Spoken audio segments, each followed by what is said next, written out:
The True You podcast is all about tapping into the resources of the true you. The problem with trying to be someone else who you think you need to be to get by and get more is that you have to try harder than you need to in life. And that's exhausting because you've lost access to resources like creativity, clarity, compassion, and confidence. We recognize it seems odd to discover that you aren't being the true you, but there's an empowering homecoming that you can feel when you rest back into your authentic self, the true you.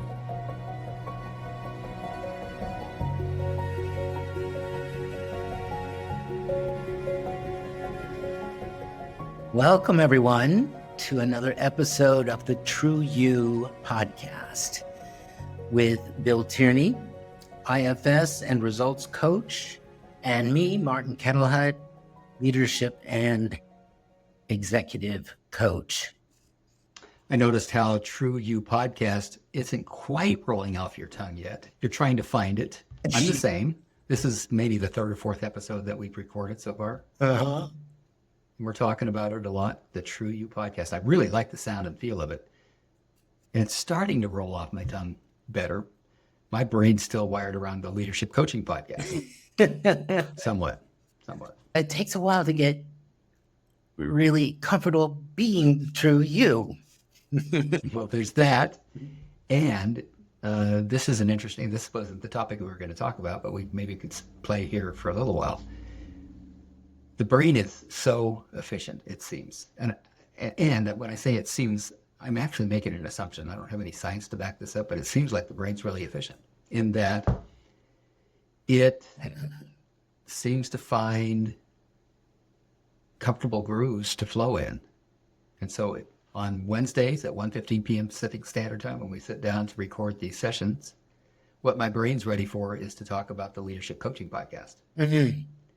So that groove, now every time we record or talk about our podcast together, right next to it is another groove that's getting bigger and bigger and bigger while this other one is shrinking. The leadership coaching podcast is shrinking in my brain as something just to easily go to. And I think that's the way I understand why it flows easily out of my mouth or not.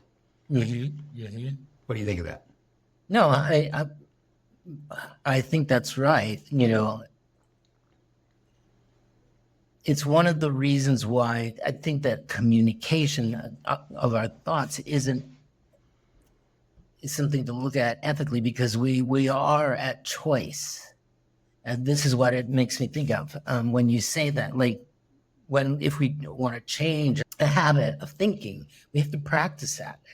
If we notice that there's a way that we've been thinking, like you're pointing to, and we want a different habit, then we have to take responsibility for making that happen. I notice a lot of times my clients, they kind of just want, I don't know, to have talked about it and then it's done. Like it's just going to be different from now on because we talked about it. Mm-hmm. You know, and you actually have to practice that, because thinking is habituated. It's neurons. It's, dendrites getting connected up or disconnected. And there's the science right there. Yeah. I love that you're bringing that. Yeah. So, and that's why I say it's also, there's an ethical dimension to this. Like, you are responsible for what's coming out of your mouth and what's going on in your head. It's your choice. Be impeccable with your word. What are the 4 agreements? Is that right? That's one of them. Yeah. Yeah. Don Miguel Ruiz. Mm-hmm. Mm-hmm. Yes. Be impeccable with your word. You suppose that's what he means? But the other thing that you're saying that makes me think of is, I like that you're looking at the efficiency of the mind, like grateful for the mind itself, because I think that's really important to have this friendship with the mind. If you're at odds with your own mind, it just adds puts a wet cloak over life. And so I think it's good to cultivate that friendliness toward our appreciation of this amazing organ we have between our ears. Yeah.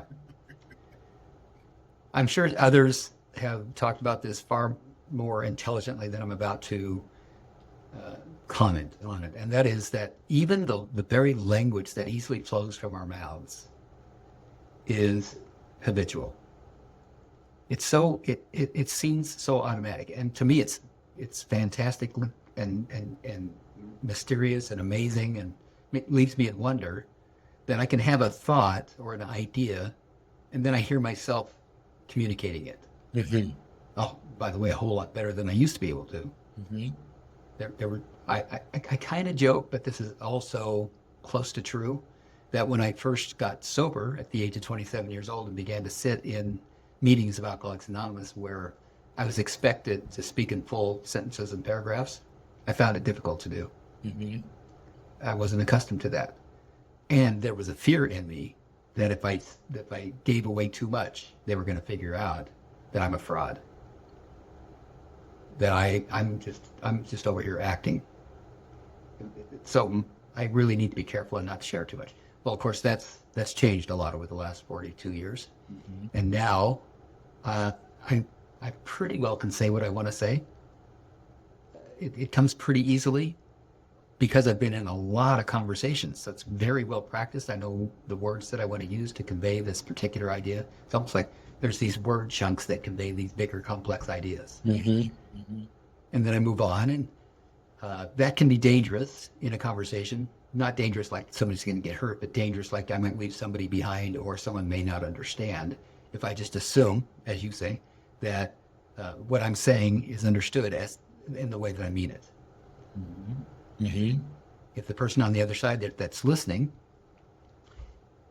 was working so hard to just keep up with ideas that are new to them or that I'm conveying in a way that's not familiar with the language combination that I'm using, it's pretty easy to lose them. Not because I'm smarter than, just because the way that I'm putting words together is a different combination of the way they're accustomed to hearing ideas conveyed. Right, right. Mm-hmm. So this is fascinating to me, that we can have a conversation, that we don't just bark at each other. We have ways to describe nuanced ideas and even understand each other. I love it. It's wonderful. Yeah, yeah. And I think that's, with regard to instigating new habits, if you add that level of appreciation, it's going to be easier. Like if you're fighting against the new thought habit or behavior habit, it's going to be harder to institute. But if you're loving it and that that you get to fall into this new way, then that, it just like greases the wheels. Like, oh, great, I'm back in, and it makes it easier to. So that attitude on top of the habit makes a big difference in how well it gets inculcated. You're talking about elements of ontology right now, aren't you? I suppose I am. What I hear is that you're talking about thought habits, which is my short definition for beliefs. Mm-hmm. A belief is simply a thought habit. Yeah. You're talking about behavior habits, which are just become automatic. This is what I do. I get up in the morning, I go to the bathroom, I make a cup of coffee, I play Wordle in the morning, I wait for the coffee to brew, then I get my cup of coffee. I mean, it's just automatic. Mm-hmm. Automatic. I can break out of that. I'm conscious of it, and I can be conscious of it, and I can break out of it. But breaking out of it feels inefficient sometimes. Like, now, what was I doing? Mm-hmm. That may be getting worse as I get older. But when I say that you're talking about elements of ontology, what I mean is that if I want to have a different experience and provide a different experience of myself to others in the way that I'm being, like a lot of times in coaching sessions with you've asked me, who is it that you would need to be in order to produce this outcome or to have this experience? Mm-hmm. Well, that has me imagining, well, I would need to be this, and that. I would need to be optimistic. I would need to be industrious. I would need to be collaborative. Okay. So what would get in the way, you might ask me next, what would get in the way of you being collaborative? Mm-hmm. Whatever else I just said. And so when I hear you talking about thought habits, well, that's what might need to be broken, are some thought habits. and behavior habits that might need to be broken. Mm-hmm. And so now we get into to that conversation is how do you break these automatic habits that have been formed over time and that have worked as well as they work? Mm-hmm. Mm-hmm. Yeah. And, sometimes it's about putting reminders in your own path so that you're going to be going out the front door and you want to create the new habit of taking your umbrella. So you put it by the door. Mm-hmm.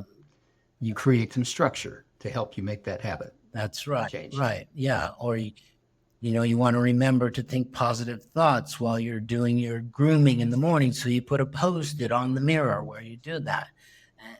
So that's a structure. Or you tell the people in your family, I want to, I don't want to watch so much TV in the evening. So don't let me just sit in front of the TV. If you find me sitting in front of the TV, ask me to go for a walk or play a game or something. So that's another structure. But yeah, this is one of the ways that we create new habits is by putting structures in place. Where my mind is going right now is I see that we're at an intersection. This is a really interesting conversation that we can continue with. Mm-hmm. And there were a couple of other things that we talked about that we might discuss today before we hit record. I want to suggest that this is the True You podcast. And what we've been talking about has so much to do with the misidentification as someone or something other than who we truly are. Yeah. So these habits often are formed as survival strategies to divert attention away from that which we would want to hide from the world out of the misunderstanding or the confusion having to do with who are we? Who am I? Mm-hmm. I'm thinking again of sessions that I had today and yesterday with clients who at the core of these strategies and behaviors that are showing up as maladaptive and problematic is the fear that somebody's going to find out what it is they are afraid is true about them. Mm-hmm. That fear about that someone might find out that I am really not who I'm presenting myself as being, Mm-hmm. that has everything to do with a moment or event or a series of events that culminated in a conclusion, a belief habit, a thought habit, a belief that who I am is broken, not good enough, too much, overbearing, there's something wrong with me. That's so now that becomes, as you say in your books, the secret identity. Yeah. It becomes what IFS refers to as the burden of the exile, Mm-hmm. the shame, and then becomes a job for all of the other parts, for the protectors, to make sure that that's managed well. And the best way to manage it is hide it, therefore exile. Mm-hmm. This is just another way into the very same conversation that we want to be having over and over and over again between you and I and also with our guest. And that is, how do we lose our sense of self, capital S? How do we lose our sense of who we really are? And then what's the road that you're on that helps you come back to that? Mm-hmm. Mm-hmm. Okay, anything else you want to say about that? We can even choose like major life structures, like one of those central, what I would call my secret identity, and to use that terminology, or you could say one of my most clingy parts Mm-hmm. Mm-hmm. is a part that says that I'm worthless. Yes. Right. And so part of why that got to be such a central part of me was because of the trauma associated with it at the time. It was a survival, a way of explaining a moment where survival was at stake. Yes. Right. And then other things reinforce that. So it becomes a habit. But I chose a profession that calls me out of that place constantly, right? I cannot get in a coaching session with somebody and be worthless. I'm there to provide value. And so like that conversation, to the extent it still comes up, it usually comes up elsewhere, because in the context of the coaching call, I'm all about what I can do and say to help. I'm not thinking about myself. I'm focused on the client. And so that it becomes, instead of being a trap for me to be my secret identity and to worry about my worth, it becomes a ecstatic moment, like a moment of bliss, because I'm nowhere near having that thought about my worth. I'm focused on the client. And that's a structure that makes for a really good life, because I'm not in that context, I'm not dwelling on me. Yeah. Well said. And what a great way to focus your conscious attention on, in a way that, to use IFS language, is self-energizing. Mm-hmm. It helps you to tap into your self-energy, to tap into all of the resources that are available as self. Mm-hmm. And when that's happening, we're not suffering. That's my favorite thing about IFS, is that when I find hacks into the self, into accessing my self resources and qualities, Mm-hmm. I'm not suffering. That's right. Yeah. Yeah. It's kind of ironic and paradoxical, even though, that if that's my goal, I love that about IFS. And yet, if I go into a session for myself, let's say, to not suffer, it makes it more difficult to actually have that experience. Mm-hmm. Mm-hmm. The agenda itself gets in the way of that. Right. Right. It's the wonder, WONDR, of what is happening here, what's going on inside for each of my parts and for my clusters of parts, and what's at stake and what's getting stirred up. Mm-hmm. What's going on with this poor exile that's getting, bullied or hidden or controlled or managed or misunderstood or blamed for these painful feelings it has, and that I feel when I'm blended with it. Mm-hmm. If I go into an exploration with whether it's just between myself and my parts on paper as I'm journaling, or if I've asked someone to facilitate that conversation for me and hold enough self energy to hold that space so that I can explore. If I go into that with the agenda that I'm suffering and I need to stop, number one, it's understandable that I would. Who likes to suffer? And once you've discovered that IFS actually is a way out of suffering, of course you're going to want to bring that agenda. But the paradox is, unless that agenda is checked at the door, you're not going to get there. Mm-hmm. The agenda gets in the way of the freedom that you came here for. Right. Right. Yeah. I want to read this quote that I gave you earlier. So I'm in a session with a client, and at the end of the session, we're just talking about the nature of an internal system that's organized around a trauma. And in a system like that, what I said was, parts are trying to help you have the best difficult life you can have. And really what that means is that our parts are so devoted, so loyal, and they have a fixed, most of the burden parts have a pretty fixed perspective, and that is that life is difficult. Let's make the best of it. Mm-hmm. How can I have the best possible difficult life that I have? Whereas when parts begin to feel seen, known, heard, understood, and appreciated, it's who doesn't like that? And they begin to relax. And as they relax, they discover something they didn't know was even possible. And that's self, the qualities and resources of self, the flow, the wonder, the love, the connection, the total engagement in the present moment. And given that they're parts and still burdened, if they are, the next thing they're going to do is say, how do I reproduce that? Mm-hmm. Mm-hmm. It's like the alcoholic who says, if they made a pill that that would stop me from ever drinking again, I would drink the whole. I would eat the whole bottle of them. I'd have the whole bottle of Bills. Like the context has to change altogether.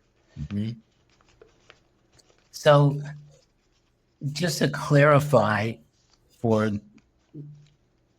the people listening and for me, if you read that quote again, it sounds like what you're saying is that parts are doing their best to give us the life we want in the face of challenges. They are, and they can't. Many burden parts cannot see beyond those challenges. Given this challenge, what's the best we can do? Right. And so one of the things that I find really great about that is that it honors all parts. Like they're all trying to give you the best life they can under what they consider to be the circumstances. And the limitations of that life, right? Yes. Right. That's part of the circumstances is, so since we're not good enough, this is a good way to say it. Since I'm worthless, what's the best life I can have as a worthless person? Yeah. That's what parts are trying to do, because they don't know any better. The exile that they're managing and hiding away holds the belief, but so do they. So a key question then when you're doing parts work has got to always be, well, what does this part believe to be true? Yes, and yet that language for most parts is pretty foreign. We can't actually use that language to ask that question and expect to get a very clear answer. In fact, I would suspect that if you got an answer to that question, if I were to say to you, let's say I'm facilitating a session for you and your system, and we've discovered a part, and I'd say, so Marty, go inside and ask that part what it believes.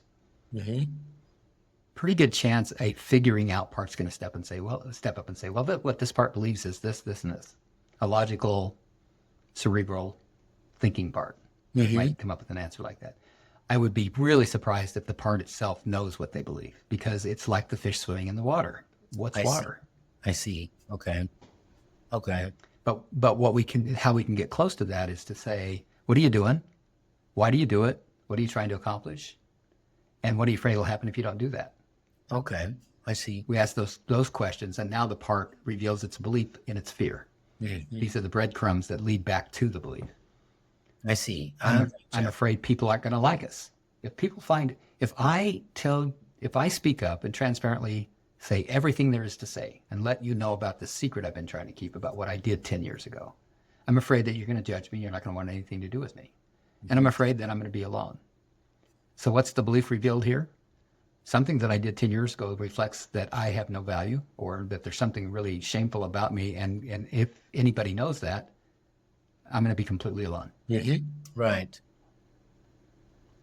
I'm bad is the belief. And so then when we find out from those, like you say, breadcrumb questions that lead us to believe that the part itself would have trouble articulating, is how do you work with, because it doesn't know it's making this assumption. Do you tell it? Do you realize you have a belief that, or is that not, would that have it hang on harder to it? Or can you? It could. It depends on the timing. So what you're suggesting is what I just refer to as an update. And I think a lot of IFS practitioners do. That's an update. If you were doing an LP, it might be called a reframing. And if the timing's wrong, the part's going to defend and not be open to it.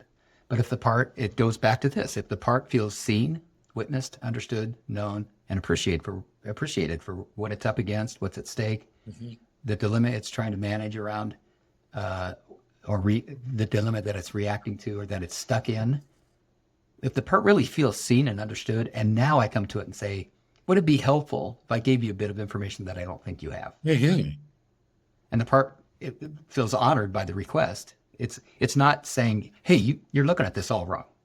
If I said that, almost guaranteed the part's going to say, no, thank you. Got it. Right. Yeah. Right. You obviously don't understand. If you think I'm looking at this wrong, you don't see what I see. That's how the part's going to react. But if I approach the part in full respect, not pretending, not putting on a cloak of sincerity, actually authentically, respectfully honoring the part and saying, is this a good time? I want to make you an offer. Is this do you feel open to an offer? And the part might say, yeah, not really. I feel like you don't really get me yet. Okay, let's spend some more time together then. Okay. But if the timing's right, oh, that is really useful. I believe that that's part of what's required, in fact, Yeah. in order for there to be an internal psychological shift for the part, so that it can shift from, oh, I thought this is what explained what happened. Mm-hmm. But now you're telling me that this explains what happened, or you're asking me at least to consider that. Or at Gosh, least you're showing me like that I've been believing that. Yes. Like you're not even, maybe not even offering an alternative, but just say, do you realize that this is the belief that you've been going on? Mm-hmm. And as a coach, Marty, and I'm sure every coach out there has had this experience. If you're listening and you're a coach, you've had this experience. You have a conversation with a client and you make that offer. Do you realize, just as you stated it, or some version of that, Yeah. do you realize that this is the belief that you've been operating on? Or do you realize that the context you've been operating within is this? If the timing is right, and if the client's now felt seen, known, heard, understood, and appreciated, and feels open to change, like, yeah, this is exhausting. I'm so tired of doing this. It's really not working, but I don't know anything else to do. And now I trust you enough to make an offer. So let's hear it. What is it? What's the offer? Well, you've been operating under this particular belief and context. Mm-hmm. And it might be that it's the belief or context that you've been operating under that's causing the whole problem. What if we were to shift that? Are you open to looking at that? Right. We've all had that experience as coaches, even without using the IFS model, with our clients.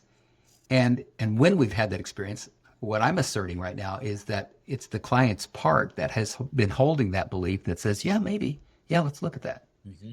Or defends against it and says, no, this is true. This is what's true. Yeah, right. Yeah, I've had that experience both ways. Where the client says, well, but I am this way. I am stupid. I am worthless. I am. Well, recently I had it with the client who thinks he's rude. He doesn't want to speak up at work because he thinks that he's inherently rude. Mm-hmm. And I asked him, you're like, well, what would life be like if you didn't have that belief? And he's like, but I do, but I am. Right. It's the truth. Right. Right. And someone that's that firmly rooted in that as being the truth, in other words, that has so many thought habits that have glommed on together that they've formed this belief, I am that, has a very good reason for believing so. Mm-hmm. It started with one of those survival events, again, as you were saying, or a series of them, mm-hmm. that culminated in this idea, like, the only thing that explains this is that I'm a worthless piece of doo-doo. Right. Yeah. So therefore, given I'm a worthless piece of doo-doo, what's the best life I can have? Yeah. Well, not speaking up for sure. That'd be a good way to do it. Yeah. Keep it to yourself. Don't give anybody anything to work with. Yeah. Don't give it away. So don't be powerful. So going back to do you mind rereading that? I would not mind reading it. I just am so tickled by it every time I look at it. It's funny. Parts. It's funny. It's funny, like watching an innocent child say or do something that they're doing and saying, given where they are in their perspective and in their experience, and having it land in such a way that it's a surprise. Mm-hmm. And yet, every time I read it, I'm surprised by it. Parts are trying to help you have the best difficult life you can have. Well, we're so used to hearing the phrase "the best life." Mm-hmm. Mm-hmm. The best difficult life throws a little monkey wrench in there. Right? I guess we could play with it a little bit. Yes, we could say something like, let's take this course for this much money that it takes this much time out of my life so that it'll change me, so that given who I am, I can be the very best version of the messed up person that I am. Right. Right. Would people sign up for that? I don't know. Let's have people sign up. All right. If you're interested in a program like that, just be sure to get a hold of me, and I'll make sure that I overcharge you for it. and that you don't get anything out of it. Because how could you? How could you possibly get anything? And I know I'm being ironic here, but I have paid for courses like that. Given that I'm broken, what's the best that I can do? Yeah. Can you teach me? Give me some strategies and techniques. Yeah. It's very. I think that I don't know if it still is, but when I first got into coaching, that was very attractive. Like people wanted to kind of be berated. Like, look how bad you are, and oh gosh, thank you. Now I know what to do, kind of thing. You know. Oh, you really see me. Right. It was a very popular way to for coaches to get into things. You would see people, just like, telling people how awful they were, and they were just like, yeah, give me more. It was weird. Well, Yes. in retrospect, it seems to. But I wanted to, if I could, ask a little bit about the very first part of that. Parts are trying. So does that mean that once they've been updated, that they don't have to try anymore? Let's say we get to that place where right? Do they go to the Bahamas, or do they Well, they they can, I suppose. do they still hang out waiting to see if it's real, or like? I think it's really wise to renegotiate once a part realizes the job they've been doing is no longer necessary. If we don't help them transition to a new job or new role, then they're going to recreate a situation where they can do their old job because they know it so well. Okay, I see. So we do need to redirect the energy that they have been using to try and give us the best messed up life we can. We've got to give them new jobs. In a manner, protective parts become unburdened when they realize that the parts they've been trying to manage, hold, control, hide, and change are okay. That they no longer present any kind of a threat to survival, that they're not shameful, that they've been healed. Once they realize, okay, my job for this particular exile, let's say, or for this particular area of my life, it's been solved. The job's done. So now they're immediately going to want to look around probably and find a similar problem to solve. I see. Unless they get helped to a new role.